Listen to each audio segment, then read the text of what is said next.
Nos últimos dias aconteceu algo que o governo Lula e boa parte da mídia brasileira tentam transformar em escândalo, mas que na verdade é uma vitória da realidade sobre a narrativa. Os Estados Unidos classificaram oficialmente o PCC e o Comando Vermelho como organizações terroristas internacionais. E sabe qual foi a reação do governo brasileiro? Dizer que isso é uma ameaça à soberania nacional. O senhor viu certo. O governo do Brasil saiu em defesa da soberania contra uma classificação de terrorismo de organizações que matam policiais, dominam comunidades inteiras e exportam crime para o mundo. Hoje eu vou te mostrar porque essa decisão americana é justa, necessária e porque o argumento da soberania é uma cortina de fumaça. Mas antes da gente continuar, eu quero me apresentar. Eu sou o pastor Eclésio Filho e sou autor aqui desse canal. Nosso canal fala basicamente sobre teologia, sobre coisas espirituais, mas esse tema é tão forte, tão importante, tão necessário, que eu achei importante gravar um vídeo sobre ele. Se você gosta de ouvir análises sobre fatos importantes, mas gosta também de teologia e gosta também de aprender coisas sobre a Bíblia, se inscreve aí no nosso canal que você vai ficar por dentro de tudo.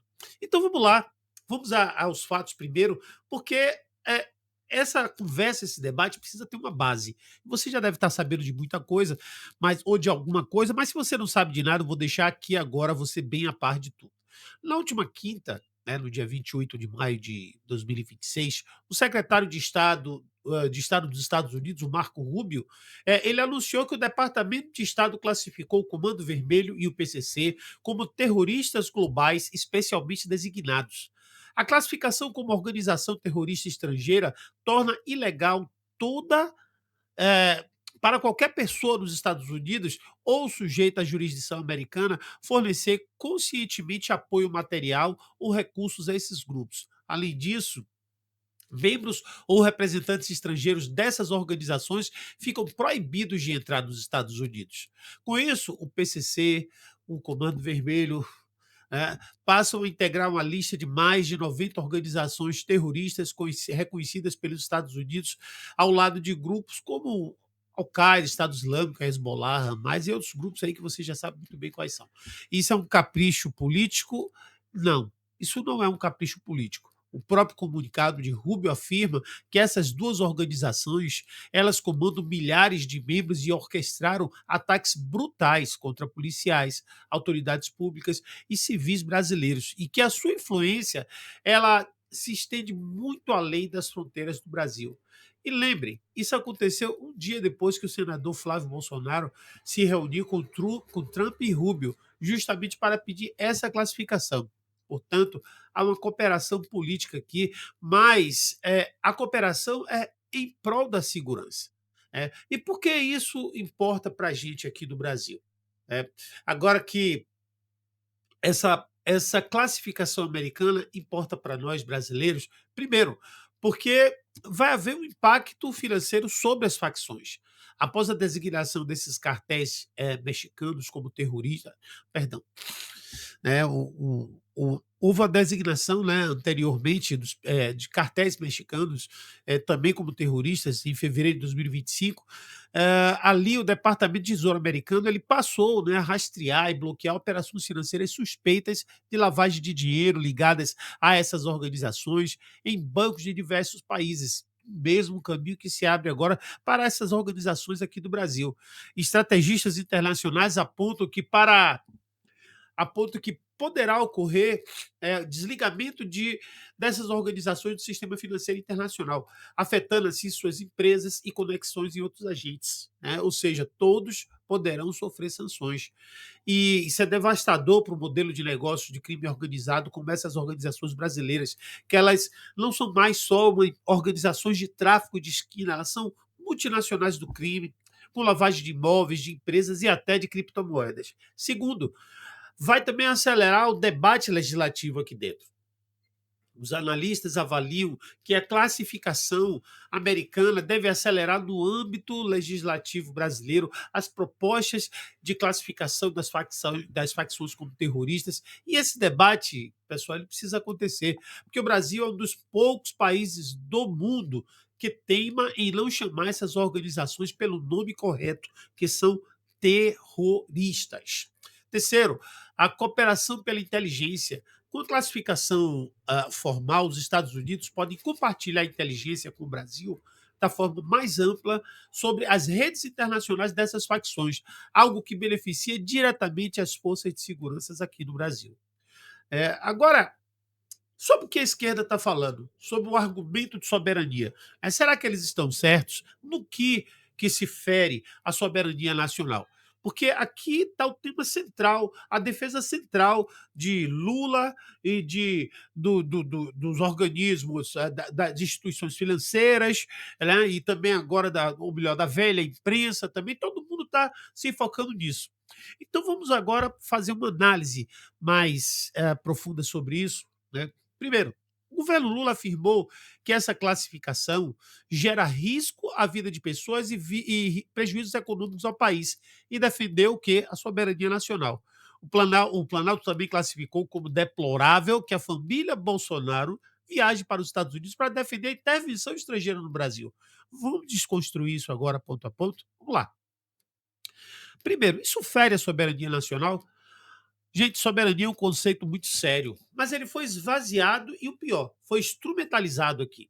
Os Estados Unidos não mandaram tropas para o Brasil, não intervieram militarmente, não ocuparam território nacional, eles classificaram dentro do seu próprio sistema jurídico e a partir do seu próprio território organizações que operam internacionalmente.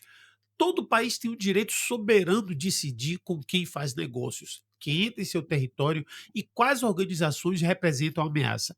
Isso é exatamente o que os Estados Unidos fizeram. Quando o Brasil declara, por exemplo, que não reconhece certos governos estrangeiros ou aplica sanções a determinados países, isso também é um ato unilateral de soberania. Ninguém chama de intervenção. A pergunta que precisa ser feita é: por que o governo brasileiro é mais rápido em defender a soberania dessas organizações, né? O PCC e o Comando Vermelho e o CV, do que para defender a vida de brasileiros que vivem sob o domínio dessas facções? É. Segundo, as organizações elas não são terroristas, são criminosos comuns. O governo argumenta que a ação das facções não se confundem com o conceito legal de terrorismo, pois buscam obter lucro através do crime e não agiriam por motivos ideológicos, políticos ou religiosos. Esse argumento é muito fraco, é muito vazio, é factualmente falso. A organização a de três letras, né, ela possui uma estrutura hierárquica rígida, um estatuto interno, sistema próprio de justiça, controle territorial de fato, capacidade de detectar greves criminosas que paralisam cidades inteiras, conexões como guerrilhas, grupos políticos em outros países. Isso não é criminalidade comum, isso é poder paralelo. E se há dúvida sobre a motivação política, basta lembrar que essa organização já declarou publicamente oposição ao Estado. Terror o terror que essas organizações impõem não precisa de uma ideologia declarada, o efeito sobre a população é o mesmo.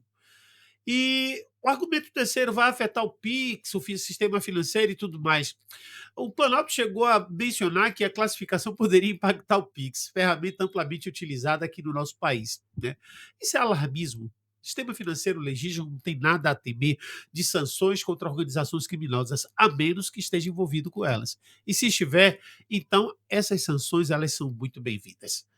Finalmente, pessoal, a mídia e os bancos estão defendendo o quê? O indefensável. Porque o problema não é só o governo, há setores da imprensa e de instituições financeiras que tratam essa classificação como se fosse um problema e não a solução. Parte da mídia brasileira enquadrou o debate como polêmica política entre Lula e Bolsonaro, como se classificar essas organizações como terroristas fosse apenas uma jogada eleitoral e não uma resposta a décadas de violência e de omissão do Estado. Alguns analistas passaram a tratar como controverso os esforços, né, da família Bolsonaro para que os Estados Unidos classificassem o PCC e o CV como terroristas, colocando os dois lados como equivalente, como se defender segurança pública e defender facções criminosas fossem posições igualmente legítimas. Não são. E os bancos? O sistema financeiro tem razões econômicas para temer o rastreamento das transações, porque parte do dinheiro do crime organizado circula pelo sistema formal, muitas vezes até disfarçado. Quando o Tesouro Americano começa a monitorar essas operações, há quem prefira que isso não aconteça. Isso não é soberania, isso é interesse econômico disfarçado de princípio. E para a gente concluir, eu quero dar uma perspectiva cristã e conservadora sobre esse tema. Eu sou de direita, como vocês sabem, eu sou cristão, e com essas 2 convicções e essas 2 convicções me levam à conclusão.